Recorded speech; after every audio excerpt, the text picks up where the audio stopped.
અજમેરના ખ્વાજા મોઇનુદ્દીન ચિશ્તીની દરગાહમાં સંકટ મોચન મહાદેવ મંદિર હોવાનો દાવો કરવામાં આવી રહ્યો છે અને આ જગ્યાનો એએસઆઈ દ્વારા સર્વે કરાવવાની માંગ કરવામાં આવી રહી છે. તો આ સમગ્ર મામલે વિવાદ ખરેખર શું છે? ગુજરાત સમાચારના ડિજિટલ પ્લેટફોર્મ્સ પર હું છું મયુર અને આજના વિડીયોમાં આપણે સમજીએ કે બંને પક્ષો દ્વારા કયા પ્રકારની માંગ કરવામાં આવી રહી છે અને કેવા દાવા કરવામાં આવી રહ્યા છે. તો આ કેસમાં એક પક્ષકાર છે હિન્દુ સેનાના રાષ્ટ્રીય અધ્યક્ષ વિષ્ણુ ગુપ્તા, જેમણે દાવો કર્યો છે કે એમણે 2 વર્ષના રિસર્ચના આધારે અને હરવિરાજ શારદા નામના એક રિટાયર્ડ જજના પુસ્તકના આધારે આ દાવો કર્યો છે. આ પુસ્તકનું નામ છે Ajmer the historical and descriptive, જેમાં દાવો કરવામાં આવ્યો છે કે અહીં એક શિવલિંગ હતું અને મંદિરનું ગર્ભગૃહ પણ હતું. વિષ્ણુ ગુપ્તાએ કહ્યું કે જ્યારે એમણે આસપાસના લોકો સાથે પૂછપરછ કરી અને વાતચીત કરી ત્યારે પણ એમને આ પ્રકારનું જાણવા મળ્યું. આ સિવાય એમણે 3 મુખ્ય દાવાના આધારે આ મંદિરનો સર્વે કરાવવાની માંગ કરી છે. એમનો પહેલો દાવો એ છે કે આ દરગાહને જોઈને જ ખ્યાલ આવી જાય છે કે એના દરવાજા પર કે બિલ્ડિંગ પર જે પ્રકારનું નકશીકામ છે એ હિન્દુ મંદિરની યાદ અપાવે છે, એટલે કે ભૂતકાળમાં અહીંયા હિન્દુ મંદિર હોઈ શકે છે.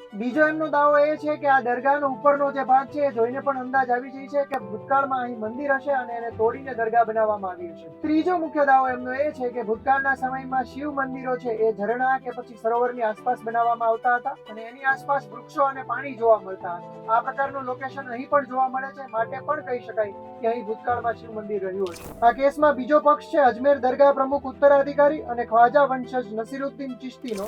એમણે આ કેસમાં નિવેદન આપ્યું છે કે અહીં તો ઘણા બધા હિન્દુઓને પણ શ્રદ્ધા હોય છે. અગાઉ હિન્દુ રાજાઓએ અહીં દાન પણ કર્યું છે અને દેશ વિદેશમાંથી ઘણા બધા લોકો અહીં આવતા હોય છે. આ પ્રકારના દાવા અને આ પ્રકારની પ્રવૃત્તિ એ દેશ માટે ખતરારૂપ છે. 1950ના સર્વેમાં પણ સ્પષ્ટ થયું હતું કે દરગાહમાં કોઈ હિન્દુ મંદિર નહોતું. આ સિવાય એમણે આરએસએસના વડા મોહન ભાગવતના નિવેદનને પણ ટાંક્યું હતું, જેમાં એમણે કહ્યું હતું કે દરેક દરગાહ કે મસ્જિદમાં શિવલિંગ શોધવું ના જોઈએ. તો આ તો થઈ ગઈ બંને પક્ષકારોની વાત. હવે સમજીએ કે કોર્ટે શું કહ્યું. તો કોર્ટે તો પહેલા સ્વીકાર્યું છે કે આ કેસ યોગ્ય છે અને એની તપાસ થઈ શકે એમ છે. આ સિવાય કોર્ટે 3 નોટિસ મોકલી છે, એક લઘુમતી મંત્રાલયને, બીજી દરગાહ કમિટીને અને ત્રીજી એએસઆઈ એટલે કે આર્કિયોલોજીકલ સર્વે ઓફ ઇન્ડિયા. હવે આ ઘટનાની સુનાવણી 20 ડિસેમ્બરે થશે અને આ ત્રણેય દ્વારા પોતાનો પક્ષ અહીં રજૂ કરવામાં આવશે. મિત્રો, તમને જણાવી દઈએ કે અગાઉ 2022માં મહારાણા પ્રતાપ સંગઠન દ્વારા પણ આ પ્રકારનો દાવો કરવામાં આવ્યો હતો. તો હવે ફરીથી આ મુદ્દો ચર્ચામાં આવતા સમગ્ર મામલે રાજકારણ પણ ગરમાયું છે. રાજકારણી અને નેતા અસદુદ્દીન ઓવૈસીએ પણ નિવેદન આપ્યું છે કે અહીં 800 વર્ષથી દરગાહ છે. જયપુરના રાજવી પરિવારે અહીં ચાંદી ભેટમાં આપ્યું હતું અને દેશના દરેક વડાપ્રધાન અહીં ચાદર મોકલતા હોય છે. તેમણે કહ્યું કે આ પ્રકારનો પ્રયાસ અને દાવો એ નિરાશાજનક છે અને આ સાથે બંધારણને તોડવાનો પ્રયાસ કરવામાં આવી રહ્યો છે. સાથે સાથે એમણે 1991ના પ્લેસ ઓફ વર્શિપ એક્ટનો પણ ઉલ્લેખ કર્યો.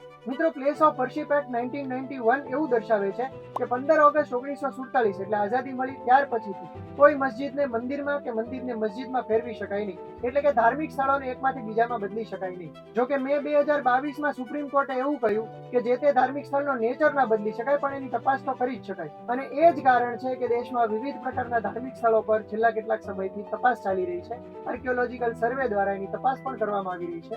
અગાઉ જ્ઞાનવાપી અને મથુરાના કિસ્સા પણ સામે આવ્યા હતા અને હવે સંભલમાં જે હિંસા થઈ એ જામા મસ્જિદને લઈને પણ કેટલાક કિસ્સાઓ સામે આવ્યા છે. તો મિત્રો, આશા છે કે આ વિડીયો જોયા પછી આ આખો વિવાદ તમને સમજાઈ ગયો હશે અને આ કોન્ટ્રોવર્સીને લઈને તમારું શું માનવું છે અમને કોમેન્ટ કરીને જણાવો અને આ જ પ્રકારના વિડીયોઝ જોવા માટે ગુજરાત સમાચારના ડિજિટલ પ્લેટફોર્મ જોતા રહો.